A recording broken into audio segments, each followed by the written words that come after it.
Immature INFJs, do they exist and what are the signs? That's what we are talking about today. It's funny because I actually get occasionally emails from people who are kind of upset about my INFJ channel and the INFJ videos I make and some of the INFJ material I put out because they've had a bad experience with an INFJ in the past. They've gotten burned by an INFJ. And so I'll get one of these emails where someone says, you need to warn the world about INFJs and the dark side of INFJs. I do have compassion for the experiences these people have had, but I also find it kind of funny because really there is no one trait that all INFJs have. All INFJs are not the same way. INFJs are made up of many different people who have many different traits and flavors to their personality. So you can't really put all INFJs in a box. I don't think you can do that with any MBTI type, honestly. We are all unique individuals, we're all unique people, and we have unique traits and ways of being in the world.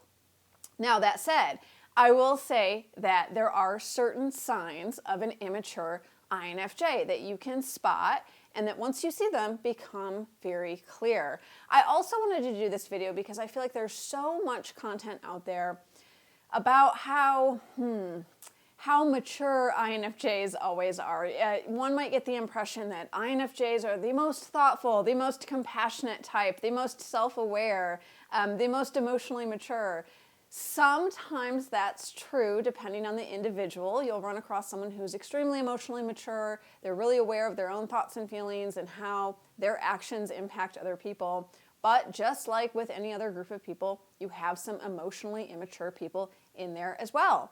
And INFJs are no exception. INFJs are regular people, just like other people. Some of us are very emotionally mature, and some of us are very emotionally immature. Being an INFJ doesn't automatically mean that someone is emotionally mature.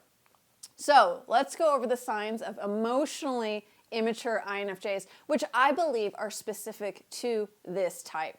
Sign number one, they have arrogance about their intuition. This might be hard to spot, especially if the INFJ is younger, and if you are also a younger person who might be friends with this INFJ or in a romantic relationship with this INFJ. You might not be able to see the arrogance at first, but you will find that this type of INFJ will make predictions about the future, usually, and then they'll get very attached to those predictions, and they will have a strong need to say, I told you so, when the prediction comes true. They have this strong need to say, I was right, I told you so. Now, I will say, INFJs in general do kind of struggle with this issue because we've spent so much time in our life trying to warn people about things or trying to tell people what we see, being dismissed, being ignored. So sometimes all of us or any of us can say, hey, I really want you to acknowledge that I said this was going to turn out that way, or I pointed this out to you 2 months ago. That's not really what I'm talking about here. This is more, the I told you so is said in more of a contemptuous way, more in of a know-it-all way. I am right, and I'm always right, and there's arrogance attached to it. They also might refuse to hear anything to the contrary. They get very attached to their intuition, and they don't want to hear any outside opinions about it. They can get very stubborn, really dig in their heels, and say, no, it's going to be this way. I just know it. Whenever I talk about intuition with people, people always say, well, I don't understand because I thought this was going to come true, or I thought I was getting an intuition about this, and I thought it meant this, and then that turned out not to be correct. So my intuition was wrong. When we start peeling back those layers, it's almost always that the intuition itself was not wrong. It was the interpretation we put on the intuition, the story that we built around that intuition. So I always counsel people, don't make too big of a story out of your intuitions. Usually intuitions will be very clear, very simple. Sometimes they might be fragmented. Don't push for more information. Don't keep pulling on the thread, trying to get more and more and more and make this whole narrative out of it. Immature INFJs will tend to make a whole big story about it. They will still have that intuition. They will still have that second sight or that sixth sense, but they will really get attached to making a story about it and putting their own interpretation on it, getting attached to that interpretation, and then kind of pushing it on other people, again, in a very arrogant way. Sign number 2 that you're dealing with an emotionally immature INFJ.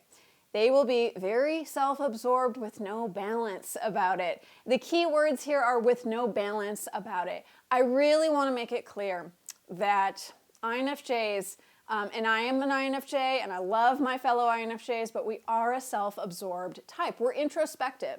That is just how we are. We contemplate our own thoughts and feelings deeply. We go inward to process things. We really slow down and examine who we are and what we want, and if what we said had an impact on someone else, and was it negative, was it positive?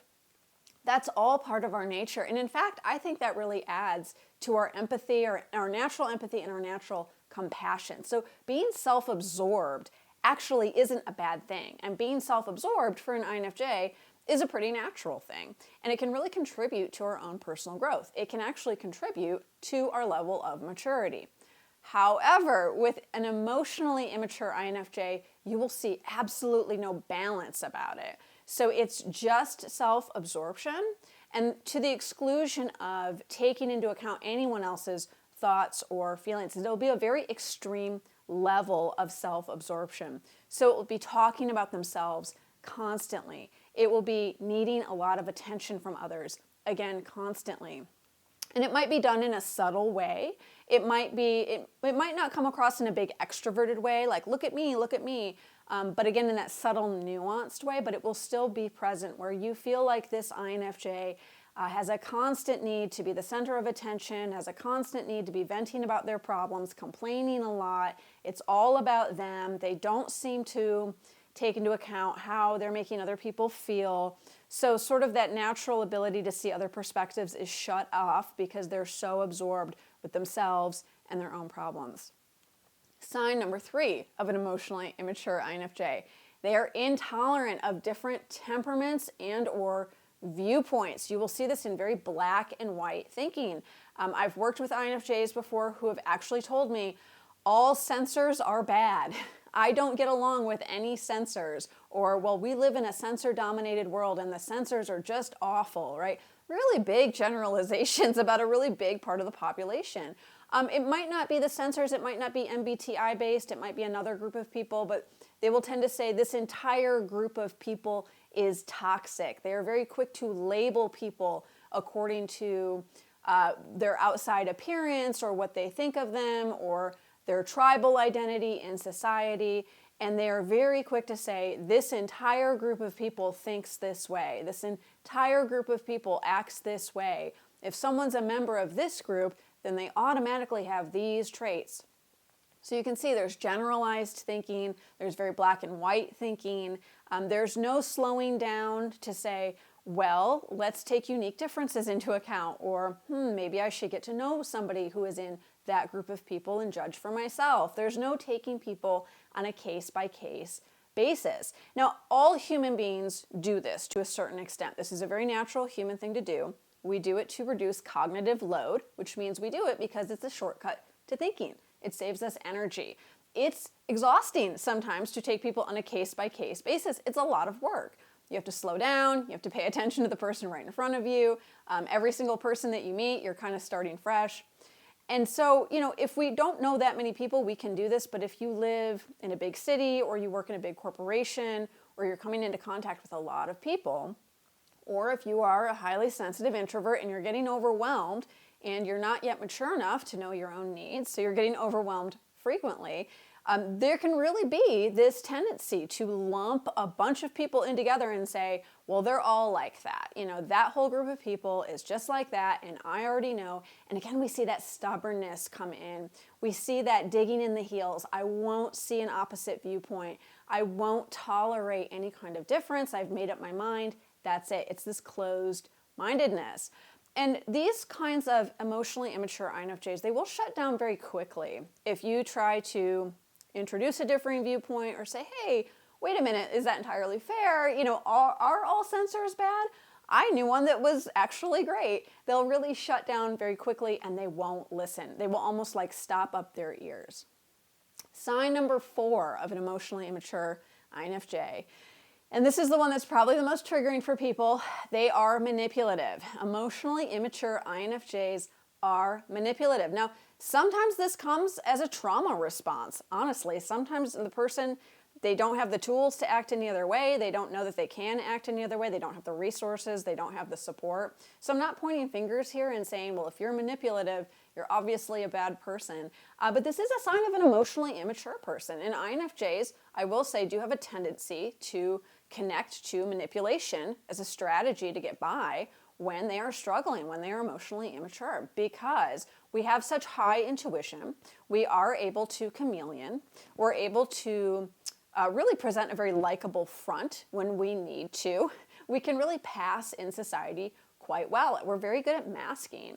So all of these traits can contribute to us using manipulation as a strategy when we are emotionally mature and we don't know how to express what we need. We don't know how to communicate what we need.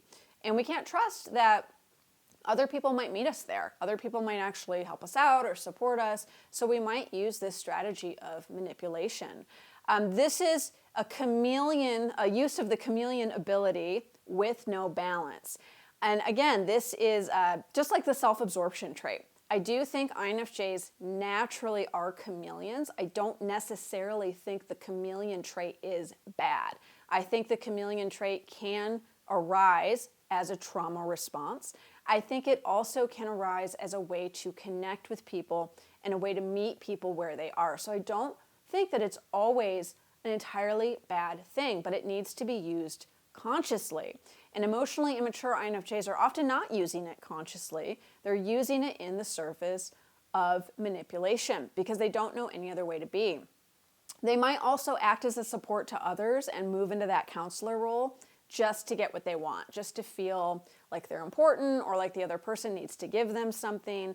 Again, this can also be linked to codependency. So none of this is a source of judgment or shame. It's not like, well, you're doing that and that's wrong and you're a bad person. This is just seeing, oh, there are some areas of me that are still maybe arrested at a certain age. There are some areas of me that haven't had a chance to grow and individuate, and I'm still using these old dysfunctional strategies that I picked up in childhood that were most likely modeled to us by our parents or our other family members. And so whatever age that we haven't been able to move past, we're kind of stuck there with these dysfunctional strategies. Some INFJs I have even met have really moved into the role of narcissist, but also combined that with the role of victim. So that's a really appealing combo if you've never experienced it, where the person is a self-professed narcissist. They will say, I'm a narcissist. I'm such a narcissist. I'm such a horrible person because I'm so narcissistic. So it's this really odd dynamic where the INFJ themselves, they're telling you that they are a narcissist, but they're doing it in such a way that they're playing the victim. They're saying, I'm such a narcissist. I'm a horrible person. And they're sort of inviting your judgment on them, and they're inviting you to have a negative reaction so that when you do, they can feel worse about themselves, and they can go deeper into shame, and they can go deeper into guilt, and they can go deeper into those lower negative energy fields. This is a really mind-bending combo if you've never confronted it in anyone, because usually we're used to narcissists who deny being narcissists. That's kind of the prevalent model in our culture. If you're a narcissist, usually narcissists will say they're the best person ever, or they try to present as the most loving person ever, the most courteous person ever. You know, they're the one who everyone should look up to. They're the one who everyone should admire. They're just the best. INFJs can really turn this idea on its head. INFJs who are emotionally immature, where they might embrace the label narcissist, but they do it in a very self-deprecating way. They do it in this way that's tearing themselves down, but also hooking people in and inviting people to attach to them at that level of woundedness, at that level of victim. It can be a very sticky energy, and it can be very hard to disengage once you've connected with an emotionally immature INFJ who's using this kind of strategy. So these are the signs of emotionally immature INFJs. Again, they may not be bad people. Not everyone who is emotionally immature is a narcissist or a horrible person, or you need to cut them out of your life. But it's good to be aware. It's good to be aware of what maturity level people are at so that you can adjust your expectations. I don't judge emotional immaturity. I had a time in my life where I was very emotionally immature. I think all of us do have those times in life, especially if we have experienced trauma or we had a really difficult situation growing up. Maybe the adults in our life were not the most mature people, so they modeled that emotional immaturity to us, and it takes us a little bit longer to catch up and a little bit longer to heal from that. However, emotional immaturity is a headache to deal with. It is. It makes things very difficult. The person might be very frustrating. It might be very hard to communicate with them depending on what age that they are still stuck at. So I do encourage you, if you have someone in your life who is very emotionally immature, that you not deal with it, or that you put very strong boundaries in place with that person according to the age level that they are emotionally at. If you found this video helpful, please like and subscribe to my channel. I really appreciate it. It really helps my channel out. Please also subscribe to my newsletter. The link is in the comments below. I send out all sorts of things on my newsletter. I do send frequent newsletters. I will warn you right now. I really like to stay in touch with my audience. I really like to engage with the people who read my newsletter. So if you have a question, please feel free to send it in. Or if you have a question you'd like to see me include in my newsletter, please feel free to drop it in the comments below and I'll add it to my questions list. Thanks so much, everyone. I'll see you next time.